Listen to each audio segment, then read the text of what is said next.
Harvard, she went out to Los Alamos National Labs, where she and I were actually postdocs together at the same time. And she's been one of the leading lights in HIV research over the past several years. And only coincidentally is the leading computational biologist. She's one of the leading biologists here in HIV work. She and I are now co-directing the computational biology course for the largest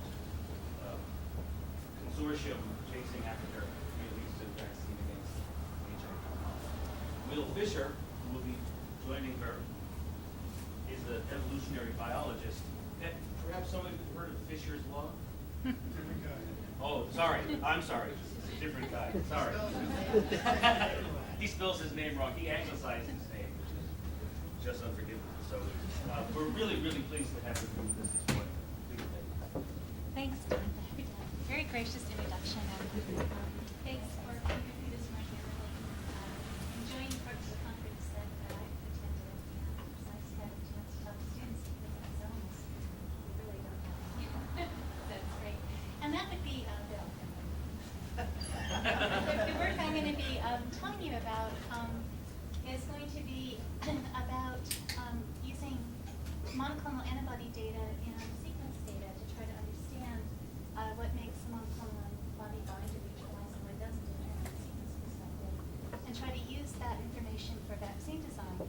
And I've been listening to the talks, they've been pretty intense, and they just lunged you right into mathematics and concepts for analysis, and I know that's what you're here for, but I decided that I would do a brief interlude and let you rest for 5 minutes and talk about what motivates me in this problem of HIV vaccine design.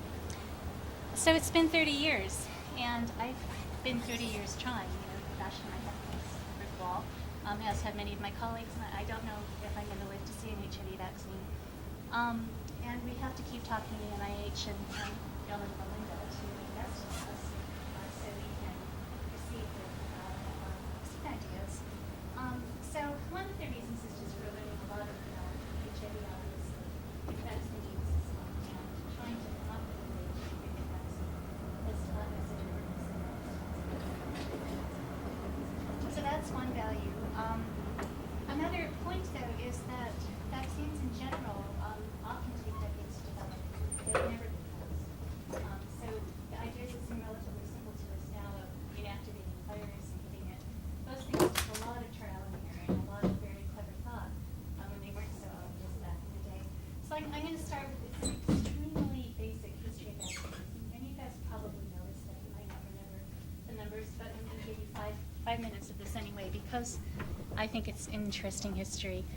When people talk about going to the moon, that was a huge triumph for mankind. But to me, this is probably the most exciting global triumph that we have ever, as a global community, achieved. So smallpox has been eradicated, completely wiped from the face of this earth. It caused 300 to 500 million deaths in the last century, so it was a major, major killer. If it didn't kill you, you wound up often being blinded or terribly scarred if you managed to survive the disease.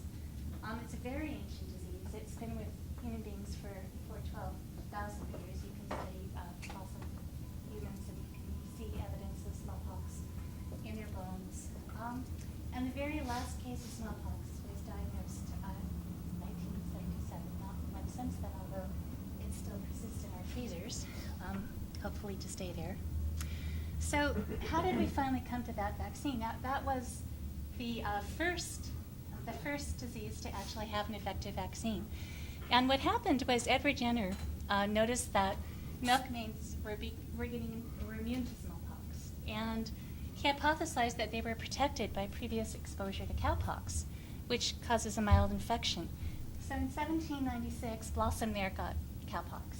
And Blossom's dairymaid, a woman named Sarah Nelms, went to visit the doc in town, Dr. Jenner, and she had a mild case of cowpox. So what Dr. Jenner did was he got pus from her hand, and on May 17th of that year, he rubbed it into scratches he put in the arms of James Phipps, his gardener's son.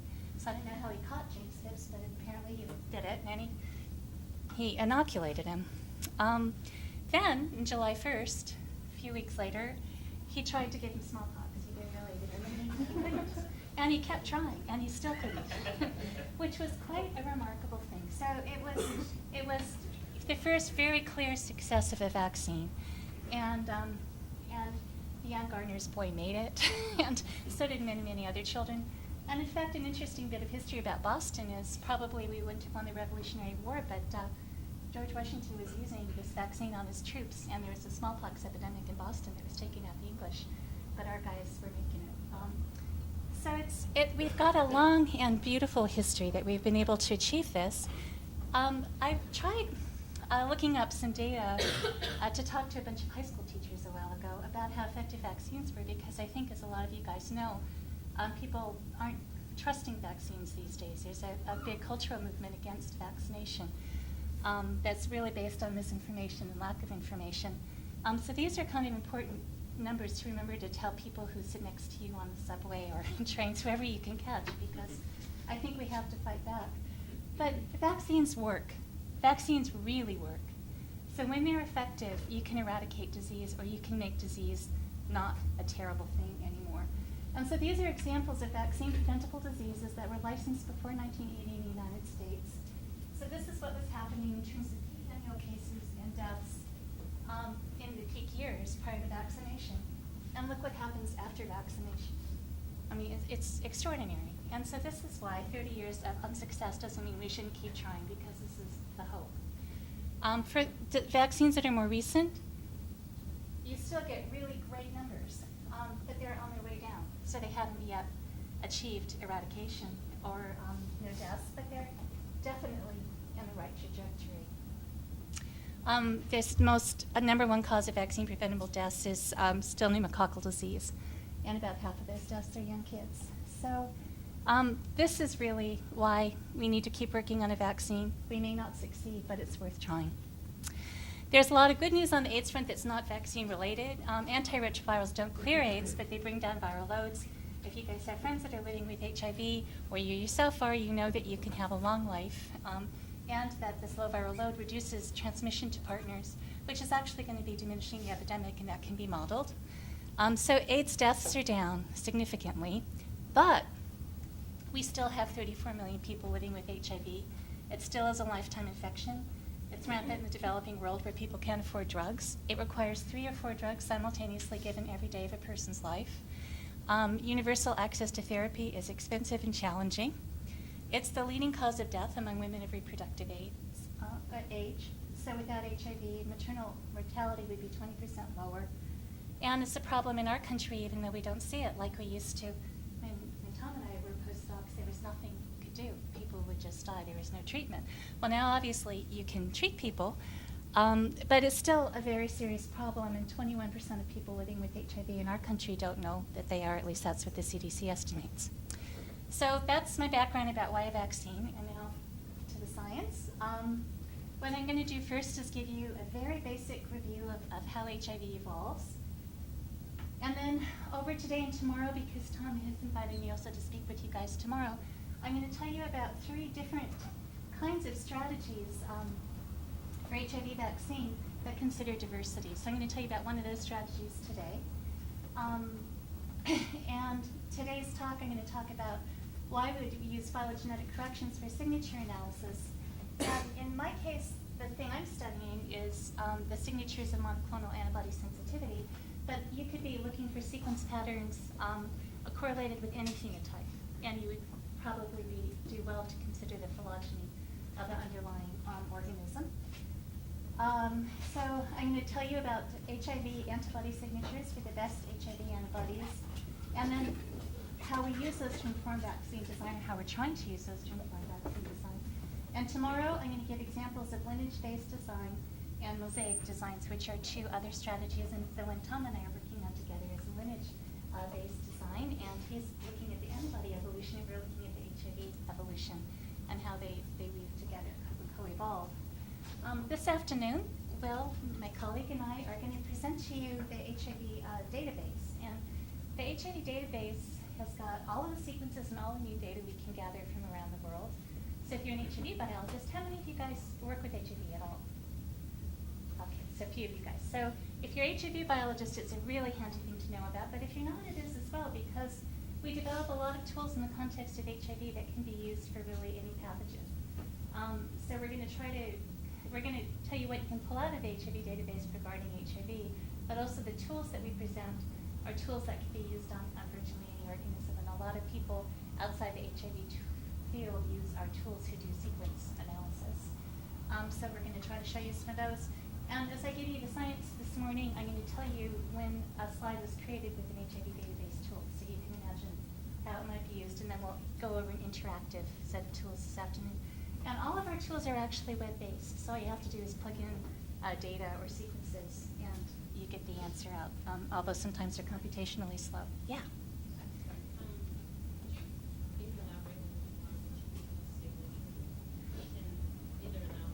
Yes, I will go. In fact, the whole talk will pretty much be on that after I get done with how HIV is evolving. So you'll hear a lot about that. Yeah. Okay. So this is an example of an HIV phylogeny, and this is built on a tool that you can use at the HIV database. And so what it shows you here is a donor-recipient transmission pair.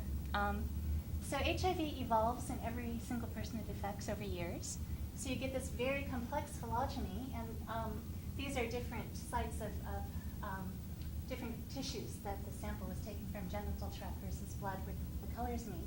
But this is one time point, one person, and you have this very diverse set of sequences. So we have tools in the database that allow you to make a tree, and then enable you to also look at where the mutations sit on the sequence. And you can find out if they're silent or they're non-silent mutations. You can find out if they have a bias in them called an apobec bias. So you can find out if they're a specific kind of mutation that's caused by an autoimmune response. So you can label your mutations relative to a top sequence in the set. So in that case, the top sequence would be this sequence. So this is a donor. This is a person who gave HIV to this person. And what happens in most cases of HIV, about 80%, you get a bottleneck at transmission. So this is maybe after several years of immune pressure. The virus has evolved away from the immune response. You get this very complex quasi-species. At the time of transmission, usually only one thing goes through, and then this whole process starts again. So this is happening in all of those 30 plus million people who are infected. So we have an incredible variable virus that we've got to make a vaccine that's able to recognize all of these different variants. And this trajectory is obviously different in every person, dependent on the founder virus and the immune response and serendipitous events that affect the evolution. So this is really a very common pattern in HIV, but it's also a pattern that you can see in other diseases like hepatitis C, that kind of thing. Not always, but frequently. Yes?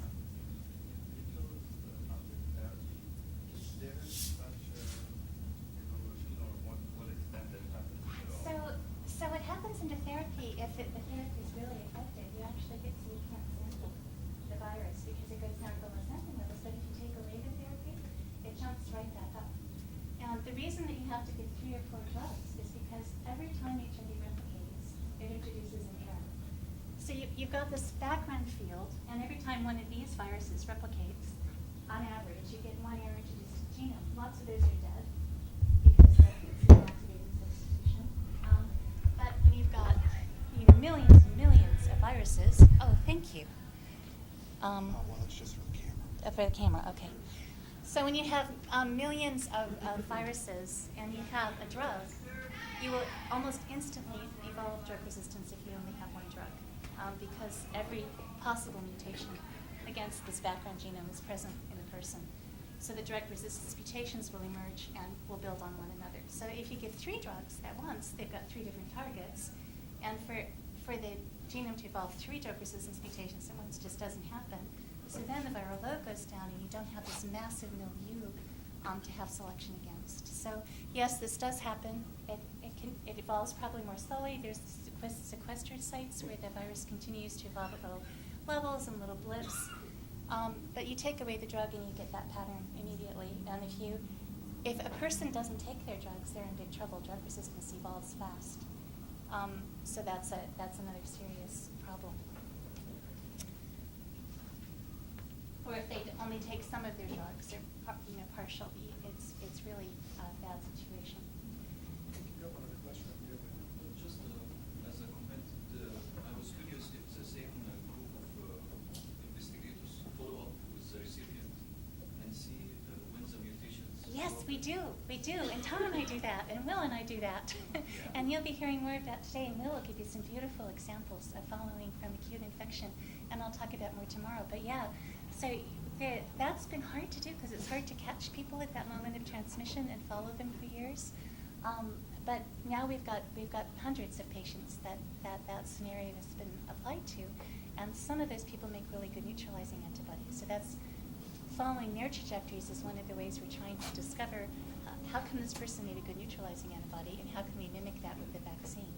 So that's one of the strategies. But it's amazing to be able to do that. And if you're an evolutionary biologist, it's an incredible fast forward of evolution that you can study.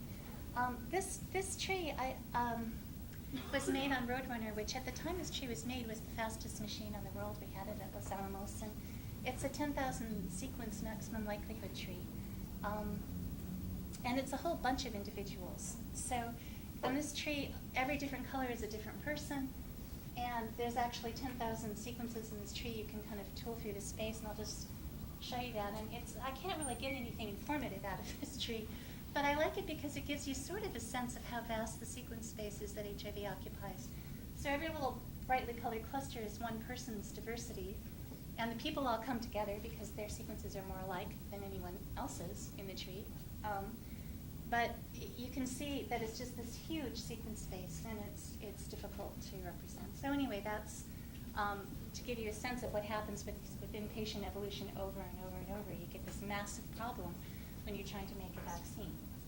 What's the percent difference between what's kind of the scale of this Yeah, space? very good question. So for envelope, which is the target for antibodies, it's horrible. It's up to 40%.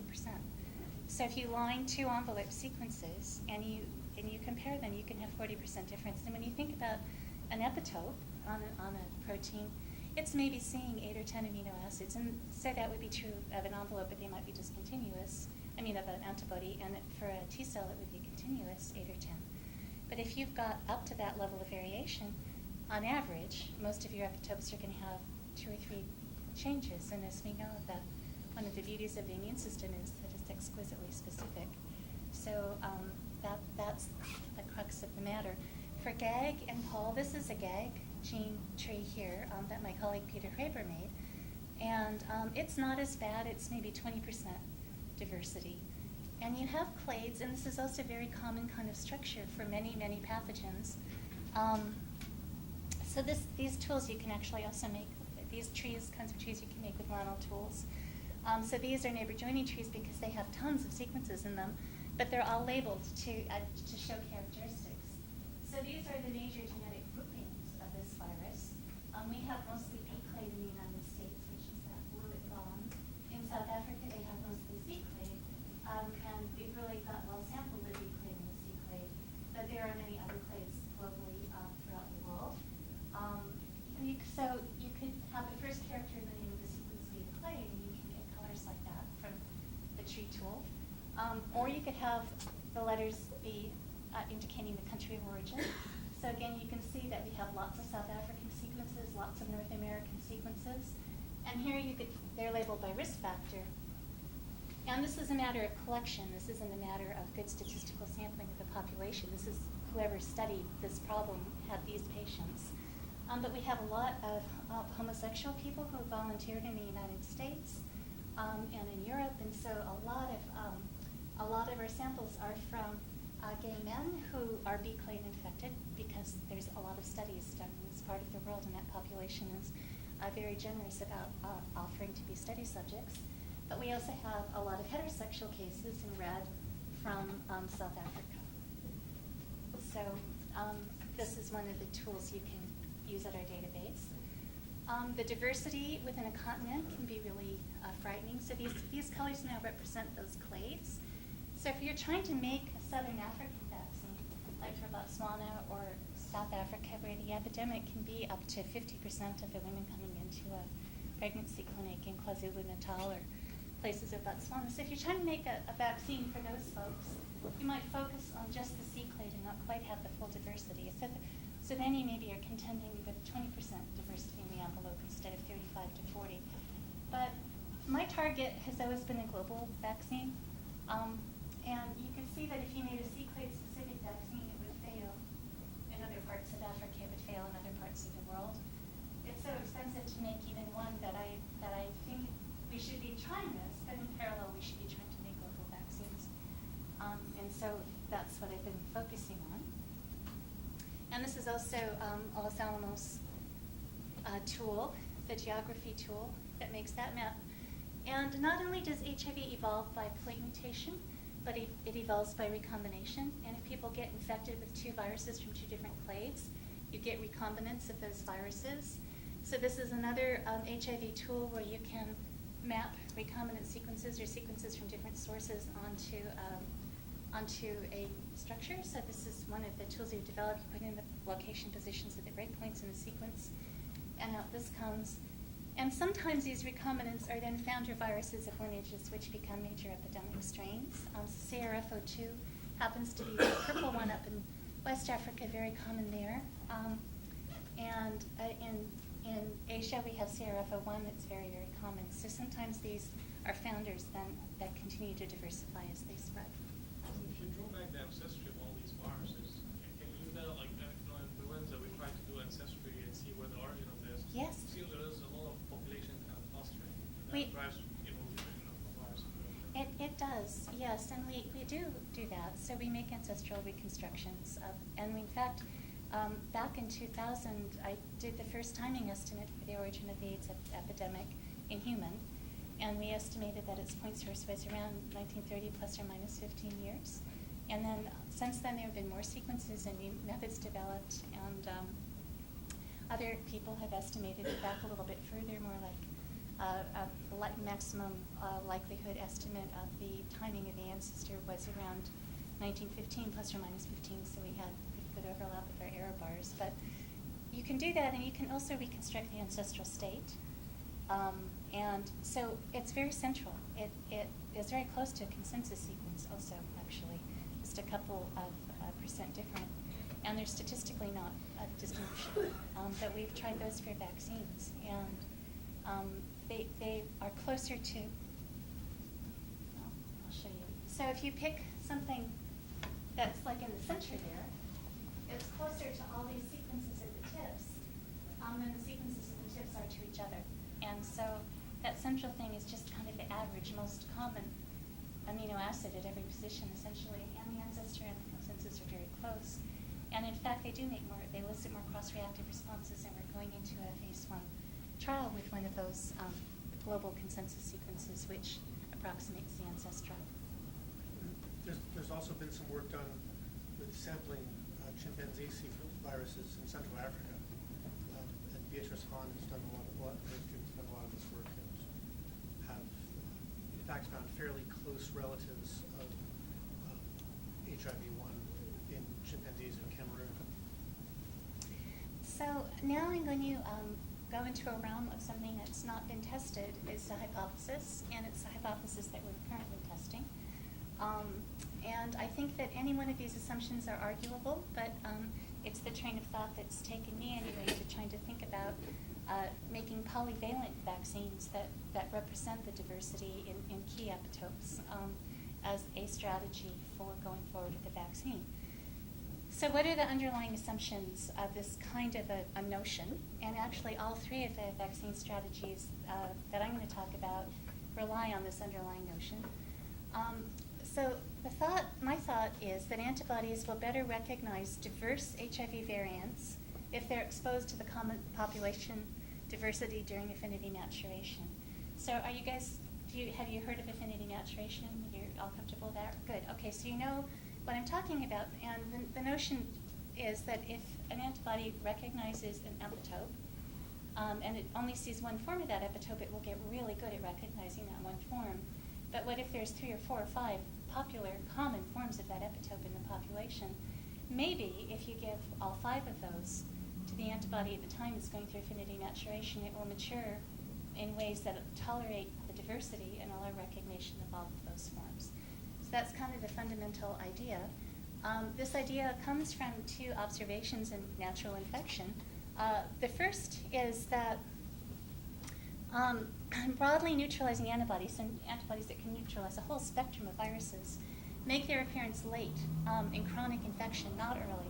So it's after the virus is already diversified within a person that you begin to see these broadly neutralizing antibodies come up. They don't actually help the infected person, but if you could have those present at the time of exposure, they might be able to block an infection. And so this is a long-known observation that they come up late after diversity's already occurred. But a study that Tom and I worked on, that I'll be talking about in some detail tomorrow, was where we were able to follow from acute infection the antibody response and the viral diversification response. And we knew within a week or two, a few weeks, when antibody breadth began to emerge. So when the antibody lineage started to see other viruses, not just this person's virus. And we knew that that was after the epitope had evolved quite a bit within the person. So it was after you got diversity in the epitope within that person that you begin to see population binding. So that's another bit of evidence in support of that. If you exposed a single form of an epitope, that might favor a very type-specific response, or it might generally do that. I think because it's biology, there will always be exceptions. But that might be common for you to get a very focused, very high affinity binding to the one thing you're presenting. But in fact, HIV can have myriad forms at almost every epitope. And that gets to my next point.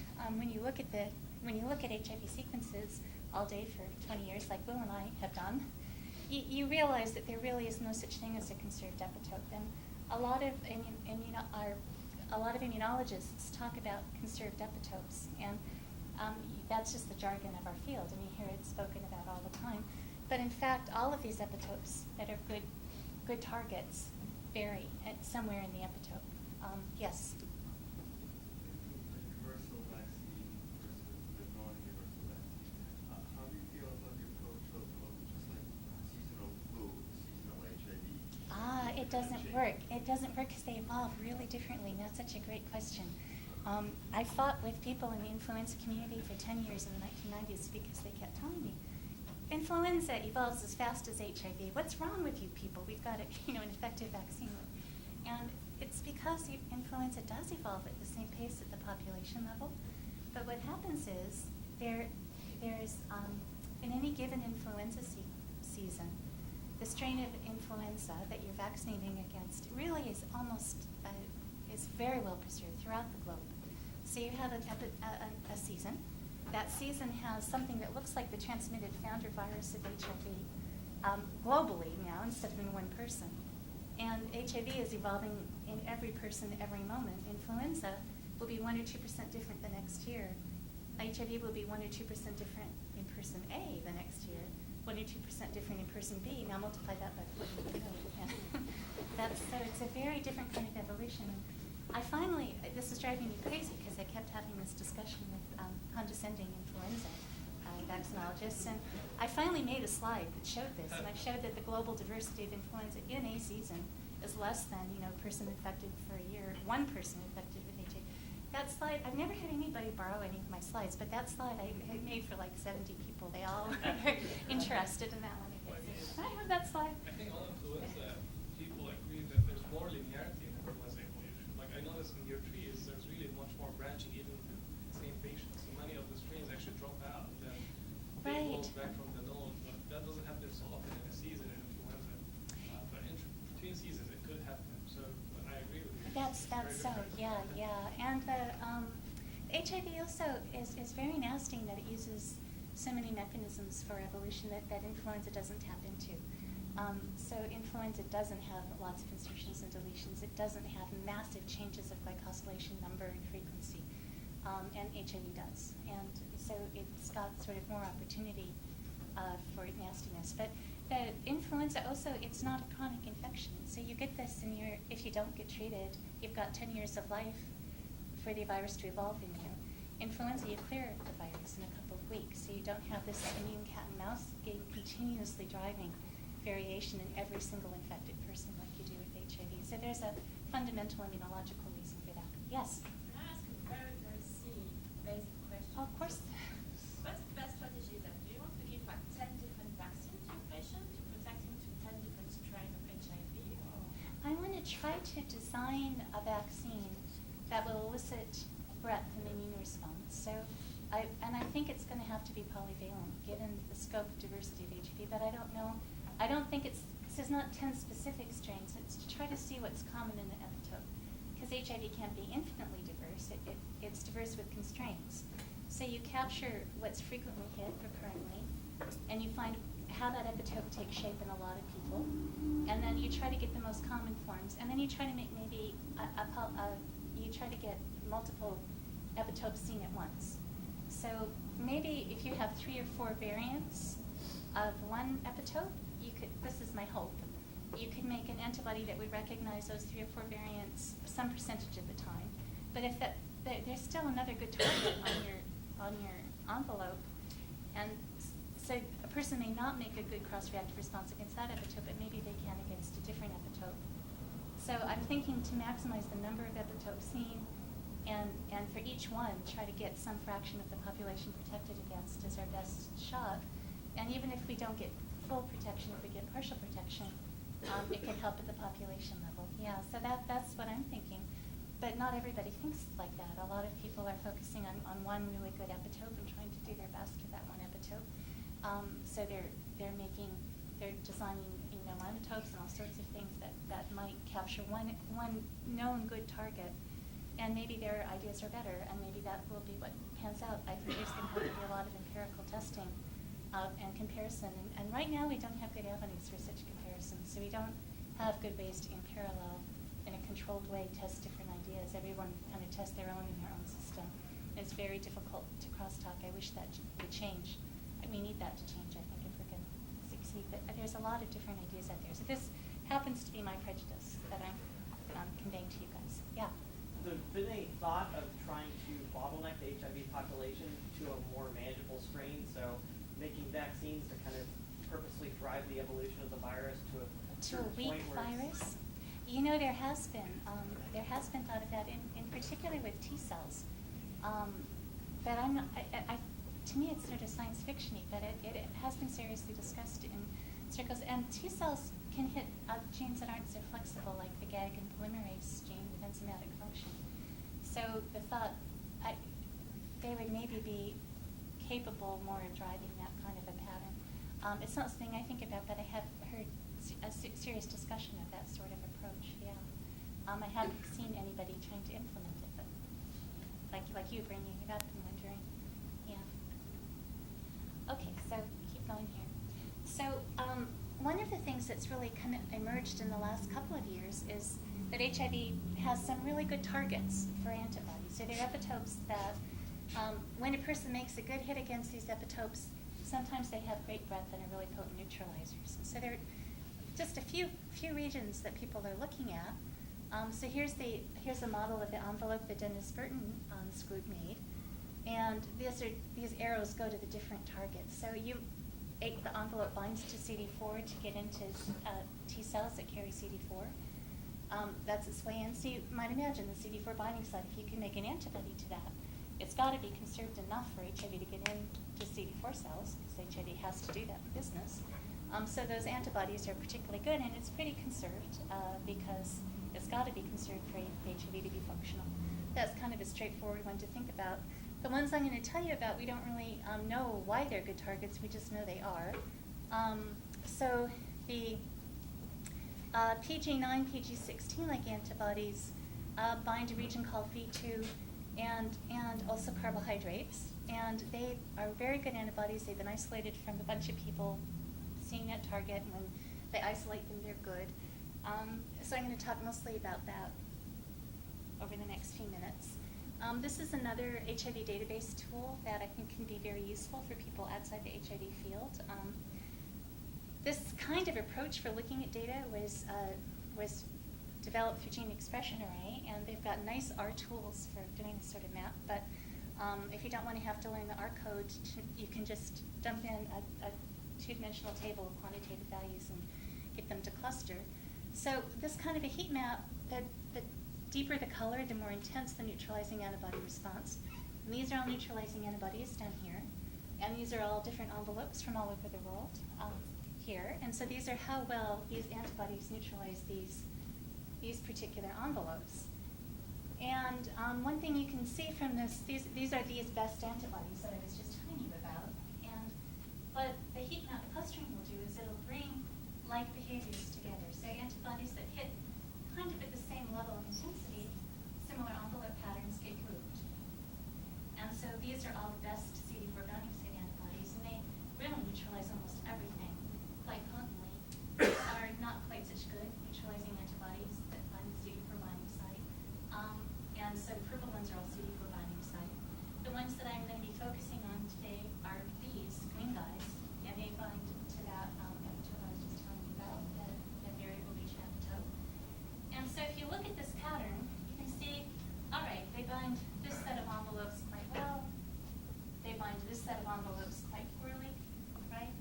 And so now, for signature analysis, what I want to try to do is I want to say, okay, what are the amino acids that statistically are associated with an antibody's being able to bind quite well? So what are the characteristic amino acids in these proteins versus these proteins versus these proteins that enable a strong binding pattern to this antibody?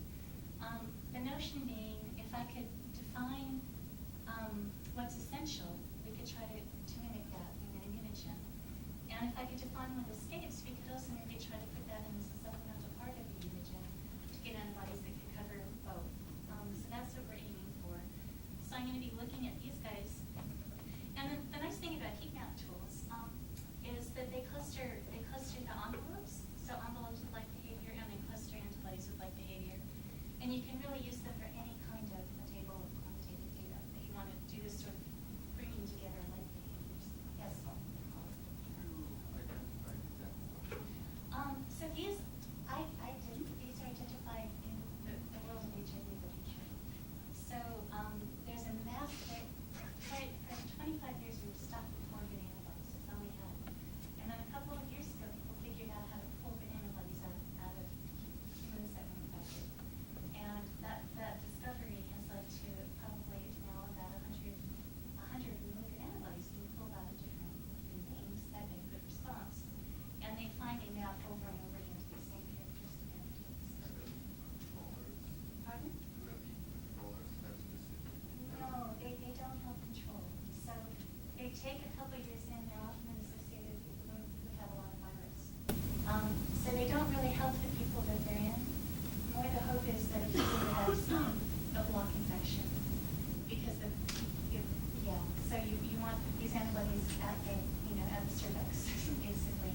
They don't help the infected individuals. So to generate history, do you actually plug in all the binding affinities to these different strains, or do you just Yeah, teach so the this is just a software? 2x2 table of scores.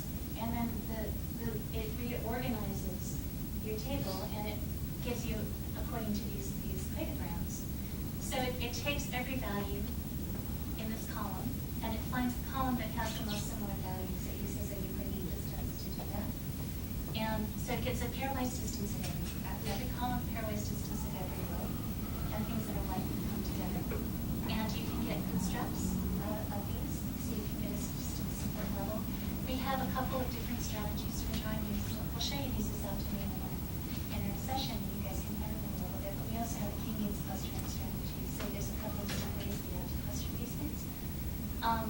So you just put in a table of values, and you want to see what's like in either those columns or both.